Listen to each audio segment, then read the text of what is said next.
Hatimaye draw ya michuano ya kombe la TFF ama watu wengi wamekuwa wanafahamu kwa jina la kombe la shirikisho la CRDB imeweza kuwa bayana na kila timu imeshaweza kumfahamu mpinzani wake kunako hatua ya robo finali. Young Africans ambao hawa ni mabingwa watetezi uso kwa macho dhidi ya JKT Tanzania. Wakati huo wekundu wa Msimbazi Simba wao wataikabili TRA kunako hatua ya robo finali. Tunakwenda kuangazia kinagaubaga michezo minne ya hatua ya robo finali itakuwa ya aina gani, lakini pia bila kusahau Young Africans ana ule uwezekano wa kwenda kutetea kile ambacho alikifanya msimu uliopita. Tunakwenda kuzungumzia hapa. Naitwa Leopard John, niko hapa na Shabil Daniel, nyuma ya kamera ni Yusuf Ramadan Mpuma. Shabil, hatimaye tumeona draw na tayari kila timu imeshafahamu mpinzani wake ambaye anakwenda kumkabili. Tukianzia hapo kwenye mechi hizi 4 ambazo tunakwenda kuzishuhudia, tutegemee robo finali ya aina gani kwa msimu huu wa kombe la TFF? Robo finali ni msisimko kwa sababu ni draw ambayo imezikutanisha pia baadhi ya timu ambazo hazijawahi kukutana kwenye hatua kama hii. Unazungumzia Simba na TRA hawajawahi kukutana kwenye hatua kama hii. Unazungumzia Mashujaa na Azam hawajawahi kukutana kwenye hatua kama hii. Kwa hiyo ni draw ambayo italeta kitu kipya na cha tofauti na vile ambavyo tumekuwa tukishuhudia katika miaka 6-5 iliyopita. Sawa, kwenye mechi 4 ambazo tumezishuhudia Young Africans dhidi ya JKT, tukianza na mbingwa watetezi, utakuwa ni mchezo wa aina gani hasa compared hii ilikuwa ni robo finali pia ya ilikuwa ni nusu finali ya msimu uliopita. Safari hii kwenye robo finali tutegemee vipi haswa? Nafikiri ushindani utakuwa ni ule ule kwa sababu JKT kwanza anacheza katika uwanja wa nyumbani, amepata hiyo faida ya kuhost mechi akiwa katika uwanja wake wa nyumbani wa Meja Isamuhyo, na ni uwanja ambao Young Africans sikumbuki ni lini amepata matokeo ya ushindi pale. Kwa hiyo ni mchezo ambao utakuwa wa kusisimua ukizingatia rekodi hizi timu zote mbili, kwa sababu Yanga kama nilivyokuambia tangu JKT ameanza kucheza mechi zake pale misimu zaidi ya 2 iliyopita, Yanga hajawahi kupata matokeo ya ushindi. Mechi zote ameambulia sare ya bila kufungana. Lakini kidogo utofauti wa hii mechi ya JKT na Yanga kwenye hatua hii ya robo finali, mabadiliko pia ya vikosi vyote viwili. JKT imebadilika sana, timu yao sio kama msimu uliopita ambayo ilikuwa ina kina Wilson Nangu nyuma huku na Yakuba Suleimani golini. Imebadilika kiasi fulani. Kwa hiyo Yanga pia imebadilika. Mchezo wa nusu finali kwa mfano ulikuwa wana kina Azizi, ulikuwa kina Chama bado hapo. Kwa hiyo ilikuwa ni top class team tofauti na sasa hivi. Kwa hiyo mechi ambayo itakuwa nzuri kwa sababu mimi nikitazama vikosi hivi viwili nadhani kama kuna kitu kidogo kimepungua kwa timu zote mbili, kwa JKT na Young Africans. Kwa hiyo nataka nione mchezo utakuwa na taswira gani pindi utakapokutana katika mchezo huo, kwa sababu utakuwa ni mchezo wa knockout, sio mchezo wa ligi. Kwa mchezo wa ligi tunafahamu Yanga alishinda mechi ya kwanza zaidi ya goli 5, nakumbuka KMC. Kwa hiyo ni mechi ya mtoano, ni mechi ambayo ina mbinu tofauti kutoka kwa mwalimu wa JKT, lakini pia ni mchezo ambao utakuwa na mbinu tofauti kwa mwalimu wa Young Africans Pedro Gonçalves, kwa sababu naye pia hili analitafuta ni taji lingine ambalo Young Africans wamekuwa wakilishinda kwa misimu 4 mfululizo. Kwa hiyo itakuwa ni strange kidogo endapo Young Africans watapoteza ili pambano na kuvuliwa ubingwa katika mazingira ambayo makocha wengi ambao wamepita Young Africans kwa miaka hivi karibuni wamekuwa na all the way mpaka finali na kulichukua. Sawa, JKT katika mashindano ya msimu huu wamekuwa wana mwendelezo bora ama mzuri, kwa maana mpaka hivi sasa wameshafunga magoli 14 kwenye haya mashindano, huku wao wakiwa hawajaruhusu goli lolote. Kwa upande wa Young Africans wao wamefunga goli 10 huku akiwa wameruhusu goli 1 kwenye mchezo dhidi ya Police Tanzania. Takwimu za JKT hazitakuwa chachu ya fighting spirit kwao kuelekea kuikabili Young Africans ambao ni mabingwa watetezi?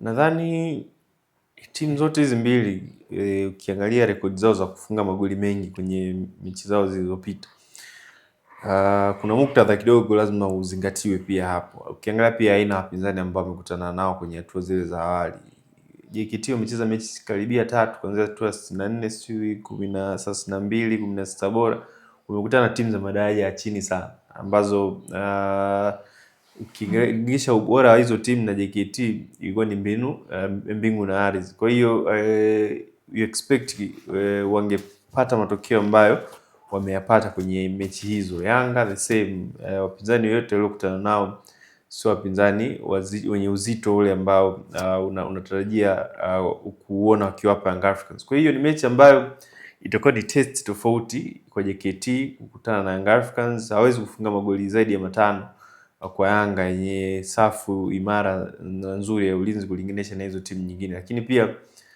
upinzani ambao watakutana nao kuresist huo ukali wa mashambulizi ya JKT na magoli yao hautofanana dhidi ya Young Africans. Kwa hiyo ni mechi ngumu kwao, kulinganisha na hizi ambazo wamekutana nazo kwenye mechi za awali. Sawa, tuangalie mchezo mwingine ni Simba dhidi ya TRA, na hawa ni timu ambazo kwenye ligi kuu ya NBC Premier League wamekuwa na ule ushindani kwa kiasi chake. Tutategemea mchezo wa aina gani hasa compared Simba akiwa na kiu ya muda mrefu pasipo kufanya vyema kwenye haya mashindano ya kombe la TFF?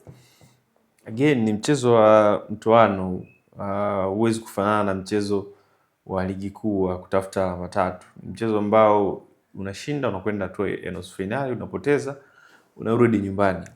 Faida kwa Simba ni mechi ambao wanacheza nyumbani katika uwanja wa Meja Jenerali Isamuhyo, na ni uwanja ambao wamekuwa wana matumizi mazuri. Mechi pekee ambayo walipata matokeo ambayo sio mazuri ni dhidi ya Mtibwa Sugar goli 1-1, lakini so far ni uwanja ambao umewakubali na wamekuwa wakipata matokeo pia. Historia yao na JKT na TRA kwenye ligi inajielezea. TRA amekuwa kisumbuka sana, ama Tabora zamani amekuwa kisumbuka kupata matokeo dhidi ya Simba katika uwanja wakiwa ugenini. Kwa hiyo ni mechi nyingine ambayo binafsi itakuwa ni ngumu zaidi kwa upande wangu, itakuwa ni ngumu zaidi kwa upande wa TRA kuliko Simba, na naamini hili ni kombe ambalo pengine linaweza linatoa matumaini pekee ya Simba kumaliza angalau msimu wakiwa na kikombe at least kimoja, kwa sababu kwenye ligi huku hawaeleweki wanavyoenda, lakini kwenye FA huku unashinda unakwenda tu nyingine, unashinda unakwenda, yani wamebakiza michezo mitatu tu, huu wa TRA wa nusu finali na finali waweze kuchukua kombe. Kwa hiyo ukiangalia njia ya wao kwenda kuchukua kombe msimu huu ni fupi kuliko njia ya wao kwenda kuchukua kombe la ligi kuu. Kwa hiyo wana hiyo nafasi ya kufanya vizuri kuliko TRA. Sawa, tuangalie mchezo mwingine ambao hawa ni finalist wa michuano hii kwa msimu uliopita, kwa maana ya Singida Black Stars. Hawa wanakwenda kuikabili Coastal Union, wana finali wa michuano hii mwaka 2021. Tushuhudie mchezo wa aina gani hasa? 2023. Yeah. Ni mechi nyingine ngumu kwa sababu Coast yupo nyumbani. Na Coast mara ya mwisho anacheza katika hatua hii kubwa akiwa katika uwanja wa nyumbani, nafikiri ni yule msimu ambao alifika mpaka finali ambapo alicheza na Yanga, na kwenye mechi hizi za mwisho kwenye kwanza robo finali alikutana na Azam akamtoa pale Mkwakwani. Ilikuwa ni mechi ya nusu finali. Kwa hiyo against hizi timu kubwa za top 4 kwenye ligi yetu, Coast na Singida nafikiri itakuwa ni mechi nzuri pia ya kutazama, kwa sababu ya hiyo historia na karekodi kadogo ambako nimekupa kwa Coast anapozihost hizi timu za top 4 katika uwanja wa Mkwakwani kwenye mashindano kama haya ya kombe la FA.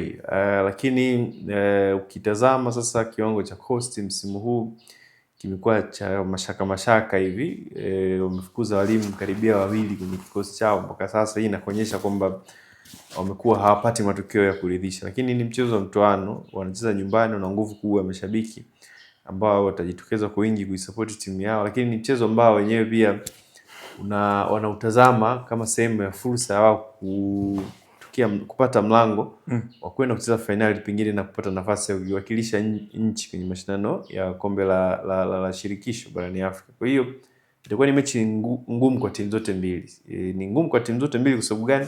Kwa sababu ya kiwango cha Coast msimu huu hakitoi guarantee kwamba anaweza kumpa game Singida. Lakini pia Singida naye ana matokeo kama quick, yani haeleweki. Anapumua vizuri ama apumue vizuri muda mwingine. Kwa hiyo ni mechi ngumu kwa timu zote mbili. Sawa, tuangalie mchezo wa mwisho ambao huu ni mchezo ambao Mashujaa FC atakuwa nyumbani akimkaribisha Azam FC. Maneno ya kuchajulie tuyashuhudie sana kwenye huu mchezo moja kwa moja, na Mashujaa kitu gani afanye hasa ili mradi aifikie yale malengo ambayo kama klabu amejiwekea, na ukiangalia pia kwenye ligi kuu hako katika sehemu zote. Nafikiri ni mechi ngumu kusema kweli, mechi ngumu kwa Mashujaa, lakini ukiangalia rekodi zao Mashujaa katika uwanja wa nyumbani msimu huu, kwanza ni timu ambayo haijapoteza mechi mpaka sasa hivi katika uwanja wa Tanganyika.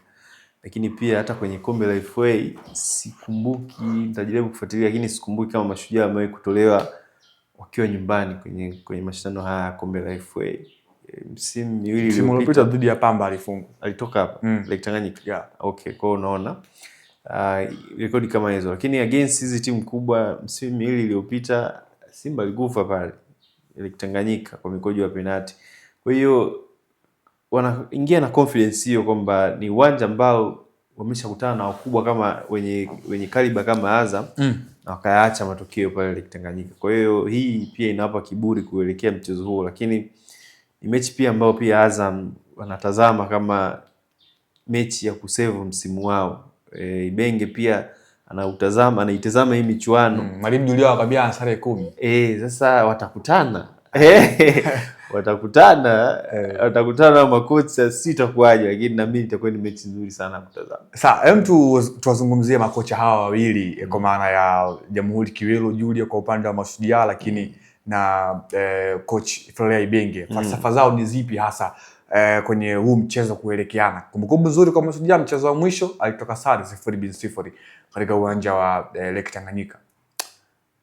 Ni makocha ambao kwanza mmoja ni elite, mmoja kati ya makocha bora tulionao barani Afrika kwa historia na ukubwa wa timu ambazo amezifundisha. Lakini mwingine ambaye ni Julio ni kocha, ni old fashion. Ni makocha wa kizamani. Lakini ni mkubwa kwenye nchi yetu. Lakini makocha kizamani, lakini mkubwa kwenye nchi yetu. Unaona, ni mkubwa kwa sababu amecheza Simba, amefundisha Simba pia kwa mafanikio kiasi. Kwa hiyo ni makocha wawili ambao wana falsafa kama zinafanana hivi, kwa sababu Julio ni kocha ambaye nafikiri ubora wake mkubwa sana upo kwenye kutengeneza saikolojia ya wachezaji. Sio mzuri sana kwenye mbinu kiwanjani, kwenye saikolojia ya wachezaji ni master. Huyu Ibenge ni tactical coach wa kimbinu sana. Anaweza katengeneza mbinu ambazo kwa kutumia ubora wa wachezaji wake wakaishinda, wakapata matokeo ya mchezo huo. Na Julio nafikiri kikubwa kwenye mchezo huo ni saikolojia kama ambavyo nimesema. Sababu Mashujaa wamecheza na Azam siku sio nyingi na wakapata matokeo ya sare katika uwanja wa nyumbani. Matokeo tu mazuri kulinganisha quality ya Mashujaa na quality walionao Azam. Lakini pia kwa Azam ni mechi ambayo ya kujiuliza tena, sababu ni uwanja wa Kitengela ulikuwa ni mgumu sana kwao. Yaani umekuwa ni msimu wa pili hajapata matokeo ya ushindi. Kwa hiyo psychologically ni kama vile Mashujaa wana advantage.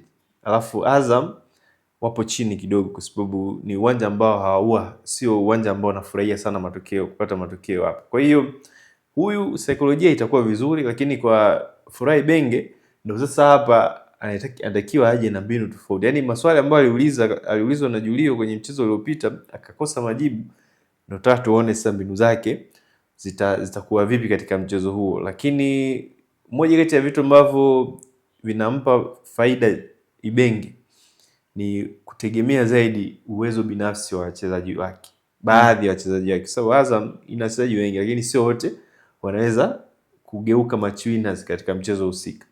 Kwa hiyo cha kuombea kwa Ibenge hiyo siku, Fei amke vizuri, labda Idi Nado amke vizuri, kina Ngita sana Ngita, Kitambala labda amke vizuri, ndo Akaminko amke vizuri. Yaani hawa wachezaji wakiwa na mechi nzuri, Ibenge atapata matokeo. Sawa, hayo ni ya robo finali ya mashindano ya kombe la TFF ambako tayari kila timu imeshafahamu mpinzani wake ambaye anakwenda kumkabili katika hiyo hatua muhimu. Mtazamaji, tuambie maoni yako ni hapi hasa mara baada ya draw hii kuweza kutokea na na kile ambacho wanakiona kuelekea kwenye hii michezo minne mikubwa ambako kwenye ratiba itakwenda kufanyika mwezi Mei mara baada ya kukamilika kwa mashindano ya muungano huko visiwani Zanzibar. Naitwa Leopold John, nilikuwa hapa na Shabiri Daniel. Hadi wakati mwingine, endelea kusalia nasi Anuari TV.